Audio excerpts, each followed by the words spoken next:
Let's welcome to the show for our next topic tonight. We've got no work to do tonight, Chewie. Everyone can do the work for us. It's only bloody Craig Renney. Hey, Craig. Hey, man. G'day. It's been forever since we've talked, Craig. It's been forever. I don't know when we last got together, you and I. Oh, that was a joke. We had a meeting today about Craig's new podcast. I think we should remind people about your new podcast at the end of the show. But let's get on with the business of things at the moment, because we're going to watch a part of the story together. And this was, I actually haven't, speaking fair, I haven't seen this story because I watched one news tonight, but this one's a bit shorter. I think between us, a bit shorter is probably better. But there has been a bunch of drama today. Nicola Willis starting to talk down the economy moving forward.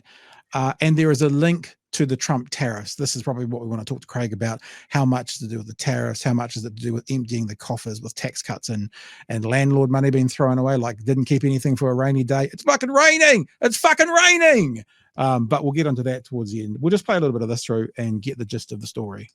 Keeping calm and carrying on as economies worldwide are flung into chaos by Trump's tariff tornado. It is clear we are witnessing a historically significant global economic event. And this is not necessarily the history you want to be witnessing as a finance minister. Markets in free fall, the New Zealand dollar plummeting. And this happens just as we have been gathering positive momentum and recovering from a period of high inflation and high interest rates. Economic carnage. Hey, Craig, I don't want to jump in with a 10-minute conversation now, Mm-hmm. but it's fair to say, isn't it, that if everything had have lined up perfectly, National's plan could have kind of gotten through. But we always said one cyclone, one emergency, one outbreak of coronavirus, one thing could throw everything into disarray because they haven't kept anything in the coffers. Is that fair? And is that what we're seeing? National's plan could have got through, but you wouldn't have felt any benefit. So National's plan would have been to deliver a tax cut, which they did.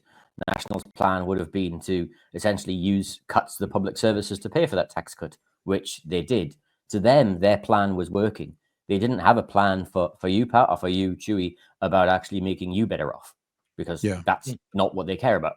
At the next election, they'd be offering you another tax cut in the hope that you would take that, and then we would just rinse and repeat the cycle again. So their plan was working. It's just you weren't part of their plan.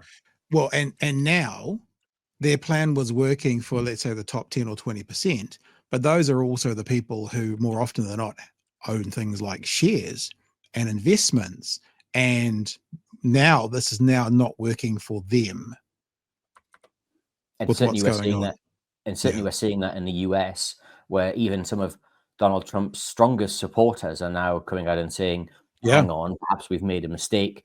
In New Zealand, we've seen political characters come out who have supported National, who perhaps in the past have supported the Republicans as part of the American campaigns, now saying, perhaps tariffs weren't the way to go. And because they're essentially losing large amounts of money. Yeah. Now, don't get me wrong. For some of them, cry me a river, because they had very large amounts of money, and they've now got marginally less amounts of money. So, they'll survive.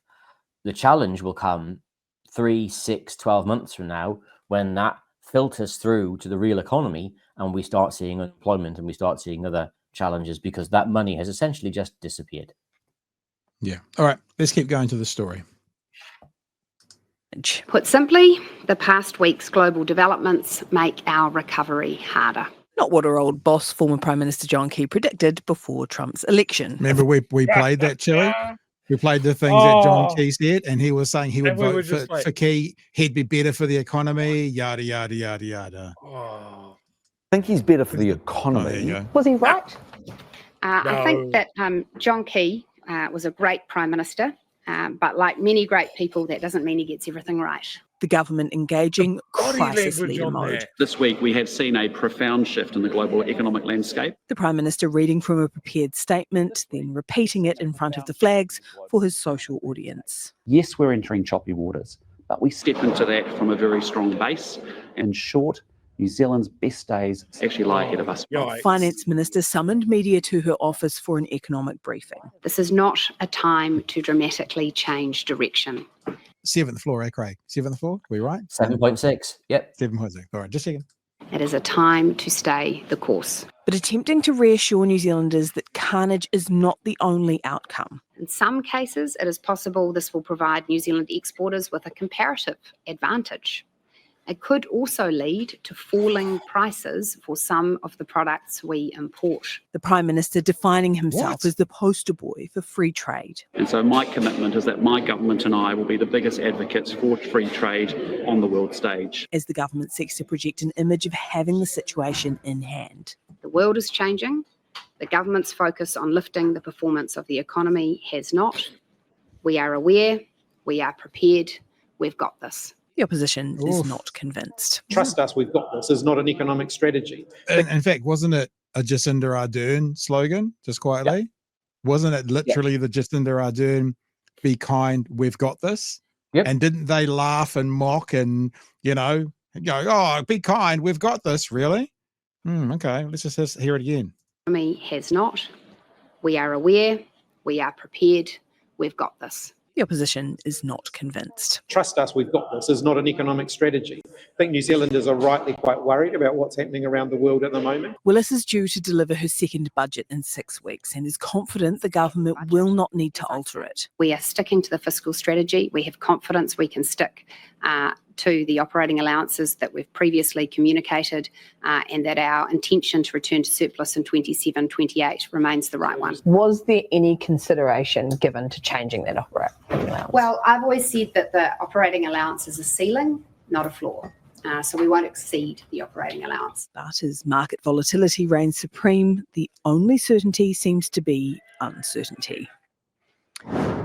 That'll do. We won't do the stand-up afterwards. All right, Craig, can you translate all that conversation for us? Because we're dumb. We don't know what's going on. Well, I mean, let me give it a bash. So the markets are in absolute turmoil. Before I start, would it be helpful if I explain do people know what a tariff is? Do people know how they work?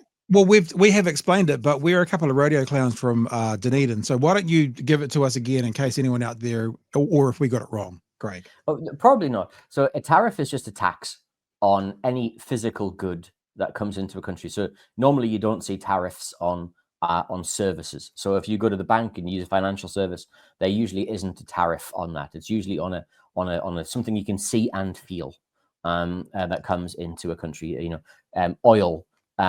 Food, other cars, and it's just a tax at the point of entry, and it just puts the price up in terms of that good. And the intention is that you put the prices up so that your own domestic consumers and your own domestic producers have more of a chance of selling those goods in your country, and that's it. So we've basically been saying widget turns up to the wharf, you buy it, for the importer pays $10 for it, walks away. With a tariff, widget turns up to the wharf. Now it costs $10 plus $5 for the tariff on top. So it costs them $15. So when they used to make $10 on it, it would be sold for $20 because that's buy for 10, sell for 20. Now buy for 10, tax for 5, sell for 25, price goes up in the shop.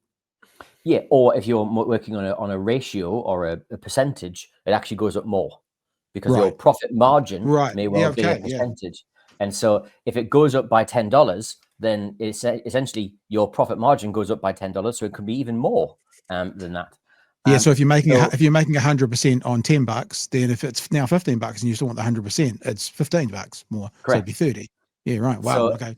So as a consequence, you're now, so it depends upon what you're doing. But as some of your people are asking in the chat, there aren't usually tariffs on digital goods.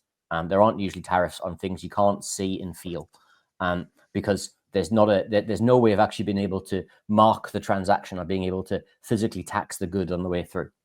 Now, what Trump has done, he's put on reciprocal tariffs, as he calls them. Now, unfortunately, if you're coming to me for sense as to why those reciprocal tariffs were and are and how they've been calculated, I'm afraid you're in the wrong part of town. Because there is no sense at all about how they have been done. Essentially, the list of countries chosen for the tariffs. Some of them aren't countries. Some of them are uninhabited. Yeah, the one with penguins in it. There's one down south of us that's got 0 people in it. Yeah, the Heard Islands has some penguins and some seal island and some seals, but not a lot of exports. But what they do relate to are internet domain names. So each country has its own, each territory has its own internet domain. So it seems like someone at the White House, rather than actually knowing the list of countries, has used the list of country internet domains and has used that to derive the tariffs. Now, in terms of the way in which those tariffs then work, I could show you a very complicated equation, which is frankly meaningless. Or let me just give you an example from New Zealand. Okay. So New Zealand exports around $5.6 billion US dollars of goods to the US every year. The trade deficit between New Zealand and the US, so the gap between what the US sells us and what we sell the US, is $1.1 billion. So that means the deficit is 19.64% of the total value of the goods that we sold to the US. That's where this 20% number turns up. Trump then said he was going to tariff half of that number. So that's how we end up with a 10% tariff. Are you following along? Right.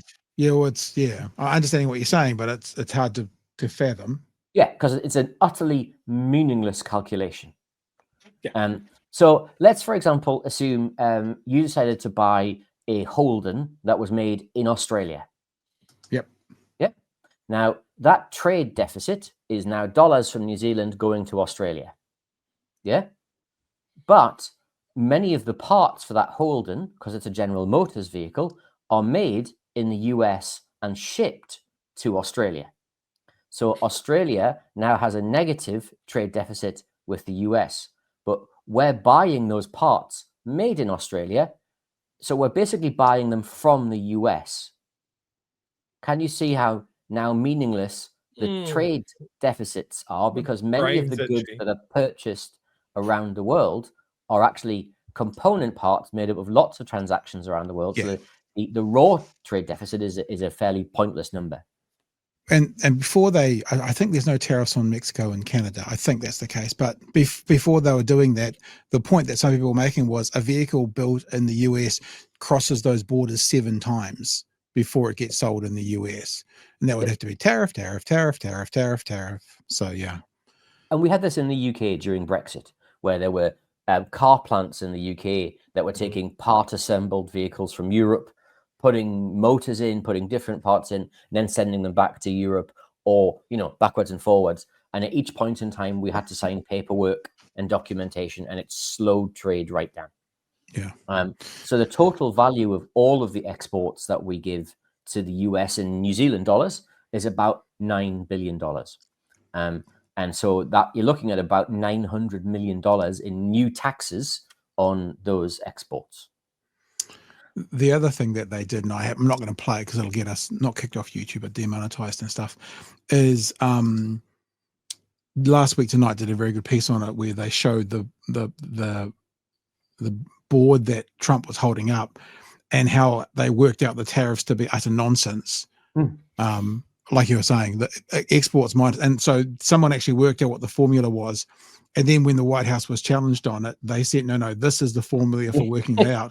And when they showed that formula, it's exactly what the person worked it out to be. So that formula is the imports minus exports divided by the number of exports or whatever it was, is actually that formula. So they said, no, it's not that, it's this formula. And that formula is the same thing. It's just completely wrong, which was, you don't imagine the Trump White House doing a balls up, but there you go. They've been caught out once ever, I guess. So the effect that it's had overall on the markets, this madness, is we've lost, markets over the past 3 days have lost, stay with me, $5.4 trillion US dollars in value. Yeah, it was a trillion it was $4 trillion in the last 24-hour period. And there was rumors that Trump was going to cancel all the tariffs in the next 90 days, and it went up and it gained $1 trillion. And then when they found out it was a rumor, it just plummeted again down to gone again. And so if anyone can't now see that Trump is the reason that's the example. Trump do A, stock market go up. Trump do B, stock market go down. It's just all there. Yeah, you go, Craig. And as a consequence, so if you think about that in terms of the value of what everything New Zealand produces, so if you took all of the produce, all of the goods and services, all of the GDP produced by New Zealand for the next 10 years, you'd get close to that figure. You'd need a little bit more. It will be closer to 12 years. Yeah. It's been lost inside 48, 72 hours. Can we come back as well to the Nicola Willis thing? Because we're talking about the American tariffy type thing, but I'm interested, and we've already kind of mentioned it today, is that, my old mum always told me you save something for a rainy day. This government has cleared out the savings by giving it away in tax breaks to landlords, tax reimbursements to tobacco companies, all those really good things that they'll be remembered for. So they have nothing left for a rainy day. So I was wondering, is there a way for us to know, like, I remember you telling us that unemployment was going to be in the 4s, it was going to go up into the 4s, but anything over like 5 is specifically due to the actions of this government. So what I want to know is how much of the next year, 2 year, 3 years, of hard economic times can we lay directly at the feet of this government versus these uncontrollable things offshore, which would have done it no matter who was in? So the challenge there is that Trump's going to do what he's going to do, right? And that's going to happen. There's very little you can do to influence that. What you can do is influence your response to it, right? So if we see unemployment rising very quickly and GDP falling, we can respond to that very quickly by saying, well, okay, we're going to spend some money. We're going to have some stimulus. We're going to build some things. We're going to do some things in the country because we've got lots of spare labor. We've got lots of spare capacity. Let's make sure we're using the money, invest wisely so that when the economy returns to normal, 1, we've got the things that we needed in the first place, but 2, we haven't had the scarring effect of all of those jobs being lost and all of that tax revenue and all of that income being lost over that period of time, right? So you can't respond to what Donald Trump's going to do, but you can respond to yourself and you can manage your response. The challenge that Nicola has said, and that's what was in the piece that you put forward, is that she's not going to change course. She's just going to stick with what she had. And the thing that really terrifies me is that she said our OPEX allowance is a ceiling, not a target. Yeah, explain that. Now, so the OPEX allowance, the operating allowance, is how much spare money we have to spend on day-to-day spending. So it's not buying stuff, it's just the day-to-day spending of government. When you say spare money, the buffer, is it a buffer? The buffer, essentially the new money we can spend every year. Okay. Like if you have a child and you give them a pocket money or an allowance, to use an American term, it's the allowance the government has to spend on new stuff every year. Okay. Yep. Now we have about, after we've spent all the things we've already pre-committed to, about $700 million left of that operating allowance. But we haven't spent any money on education at all. We haven't put the money aside to keep the lights on in education. So we need to take about $600 million of that $700 million and then use that to keep the lights on in education. That means we've got $100 million left spare new cash. The Crown spends approximately $129 billion. So these are the kind of margins of numbers that the amount of new money is absolutely tiny. What she's really signaling is that we're in for more cuts. We're in for much deeper cuts than even they had thought of a few months ago. We've just had a defense statement yesterday where we're going to spend $9 billion from where Lord only knows, because we don't have $9 billion of spare money over the next 4 years in total. So God only knows where that cash is coming from. We don't have any money, and Tamitha might have enjoyed this. We don't have any money for the 500 police we're supposed to be recruiting. We don't have any money for the going. Hang on, Craig. Craig, Don't exaggerate. It's 487 to go.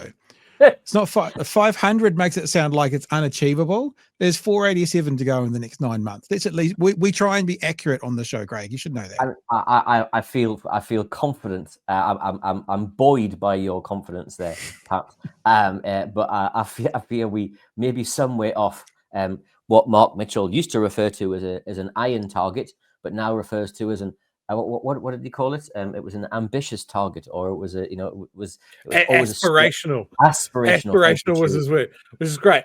I have an aspiration to get my summer body ready and get a six-pack. I'm aspirationally 6 foot tall. So in terms of I'm aspirationally still youth adjacent. So in terms of all this, there's what we're really signaling here is that there's no money, that the programs that we thought we were going to have, we probably can't afford. The economy is heading a bit further south. So global growth, according to the forecast, is now going to be falling by about 0.5% from previously expected. Unemployment will be higher than previously expected. Inflation is going to be 0.5% higher than previously expected. What does that mean? Interest rates will be higher. Because interest rates will be higher, that means we'll see less growth.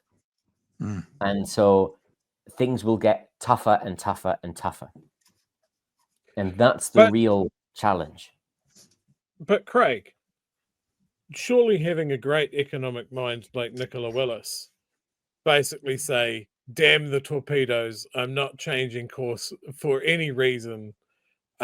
This isn't our fault. So why should I switch things up? Surely that's something that we can all have confidence in, that we know that the path is straight ahead. Well, I mean, there's a very famous phrase in government administration, which is that would be a courageous decision, Minister, which is always code for perhaps or brave even. That's not something that necessarily you should do. Keynes famously said that when the facts change, so do my opinions. Well, right now the facts have absolutely changed on the ground. It seems to be the thing where, like, I accept, because we said this for the last lot, when external forces change situations, outcomes can be different. Things that you promised may not happen. I'm looking at taking an overseas trip at the end of the SA, but then a day before it, I break a leg. Things have changed. My outcome is going to be different. But just to stay there and go, we're going to stay the course. It's like, well, how does that work if everything's just got more expensive, if incomes are going to drop because our exporters are going to face less being purchased after, if everything's changed, everything, and even you're going ooh about the economy, it seems to be irresponsible, it seems to be inauthentic, it seems to be bloody minded. I mean, like, at least to say today, we're going to try and keep things as they are, but we're going to have to, add these new activities into the equation. But just to be straight away, nope, nothing's going to change. Really? I don't get it. It feels disingenuous at best. I think I've been on the show before, Pat, where I've said occasionally this government feels like it doesn't have a sort of a worldview, right? What it is. It's a 3-year-old having a tantrum. It knows what it doesn't like, but it doesn't know what it wants. Want you to eat this dinner? No, I'm not going to eat it. What do you want? I don't know. I don't care. It knows that it wants to deliver the package that it wanted to deliver when it was in opposition: tax cuts to public services, changing the nature of the economy to benefit those who already had quite a lot of cash. That's now it's faced with a different scenario. It just wants to go back to the way things were. It doesn't actually want to deal with the things in front of it. And the thing that I'd say here is that reacting to change is not the same thing as responding to change. So you can say, we're not going to react to the tariffs. We're not going to do something very strong, or we're not going to do something very immediately, but we can respond to this. We could have an industrial strategy that meant that we actually had were growing different bits of the economy, so we were less impacted when these sorts of tariffs or these sorts of changes were put in place in the future. We could have a stronger economy where we had a stronger manufacturing base. So as a consequence, we actually weren't quite as affected as we might be because all of our industry is in dairy and timber and meat, which will be hugely affected by tariffs. We could try and take oil out of our economy, which would actually take a huge amount of the sort of the uncertainty out of our economy, because we wouldn't have to be paying for oil where it's, the oil price is set globally and we've got no ability to influence that overall price. Yeah. We would also benefit because we wouldn't be chucking giant amounts of carbon into the air, and we'd all have a better fleet. So there's plenty of things we can do which aren't reacting, but we're not responding. We're not saying, hang on a second, we've got very close to a real disaster here. How do we manage our economy differently and better in future so that we can protect people's incomes? We can protect people's jobs.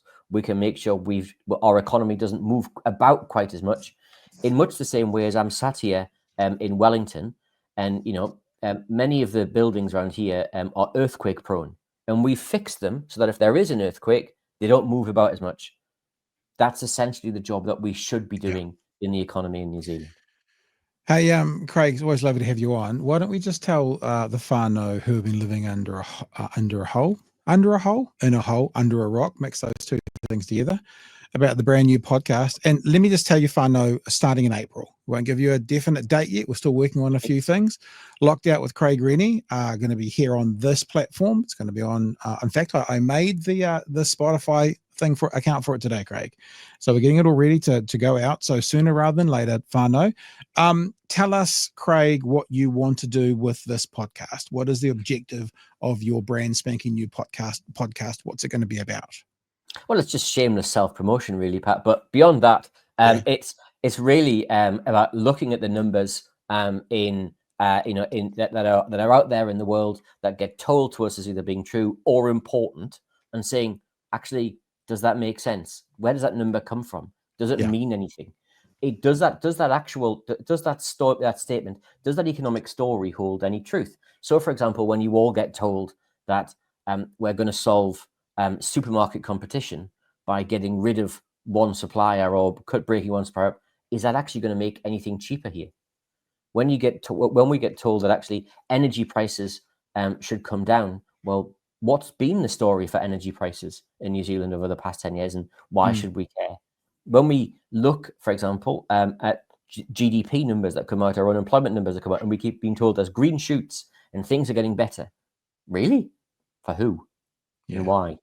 And so that's the story we want to unpick and tell people in a way that means something to them, so that they can take that away and talk knowledgeably about that to their friends about actually that means this.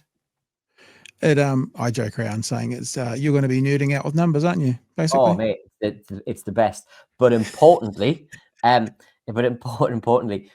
breaking it down so that the viewers or the listeners can take it away and basically say, I now have a more useful piece of information, so I can inoculate myself, so that when I hear that lie again, I can go, it's not true. Or when someone says something is a really big thing or really fantastically important, no, it's not, and fairly meaningless. Or actually, a small thing that appears really tiny, small changes in child poverty numbers actually make enormous differences to end people's lives and to the costs for the government and various things. So it's about trying to unpick those things and make them clear for everyone following along at home, so that they can sound more knowledgeable, and they too can get chucked out of parties for being a bit dull like me.